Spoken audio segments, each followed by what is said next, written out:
નમો નમઃ સર્વેભ્ય. હું છું ઢેટી દક્ષાબેન મહેશભાઈ અને હું એક ગૃહિણી છું.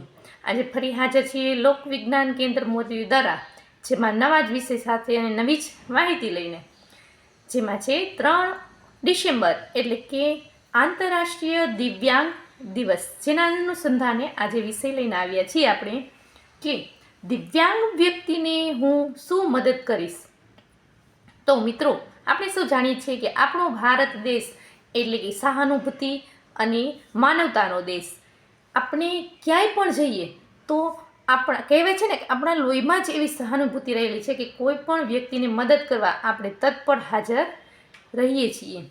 હમણાં જના તાજા સમાચારમાં જોવા મળ્યું છે કે કંચનમાલા પાંડે, જે મહારાષ્ટ્રની રહેવાસી છે, એમને આંતરરાષ્ટ્રીય પેરા સ્વિમિંગમાં પોતે અંધ હોવા છતાં દેશ માટે એ મેડલ જીતીને લાવ્યા છે. આવા અંધ એવા કંચનમાલા પાંડે એ દિવ્યાંગ કહેવાય છે.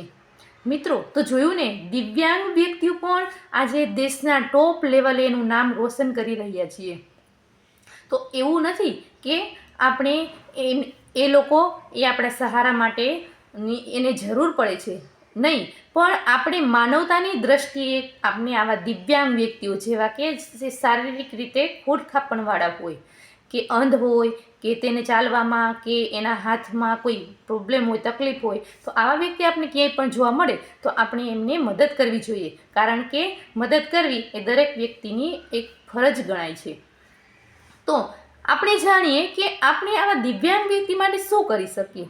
સપોઝ આપણે જતા હોઈએ એ બસમાં કે ટ્રેનમાં કે મુસાફરી કરતા હોય, તો આવા વ્યક્તિ આપણે જોવા મળે તો એ લોકોને આપણે ઊભા થઈ અને એને સીટ પર બેસાડવા જોઈએ.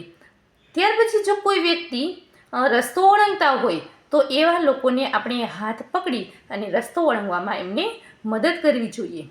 કે આપણે કોઈ જગ્યાએ બહાર ગયા હોય તો આપણે ઘણી જગ્યાએ જોઈએ છીએ કોઈ વ્યક્તિ પોતાના પગ પર જ ચાલવા માટે સક્ષમ નથી હોતા, તો એ લોકો વ્હીલચેરનો યુઝ કરે છે.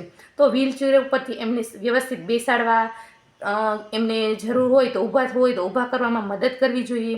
આવી જ રીતે આપણે ઘણી વખત જોઈએ કે અંધ વ્યક્તિઓ છે એ પોતાની આંખથી જોઈ શકતા નથી, તો એવા લોકોને કોઈ જગ્યાએ લઈ જઈ કુદરતી દ્રશ્ય, કુદરતી સૌંદર્યને એમને બેસાડી એમનું કુદરતી દ્રશ્ય, સૌંદર્યનું વર્ણન કરી અને એમને સંભળાવવું જોઈએ. પછી આજકાલ જે ન્યૂઝપેપરમાં જે દુનિયાભરના સમાચાર આવતા હોય, કોઈ નવીન બધી અપડેટ થતી હોય, એ લોકોને આપણે વાંચીને સંભળાવવું જોઈએ. આમ આપણે જો આવી જ રીતે મદદ કરીએ તો એ લોકો દિવ્યાંગ હોવા છતાં પણ આપણી જેમ એ દરેક વસ્તુમાં સક્ષમ રહી શકે છે.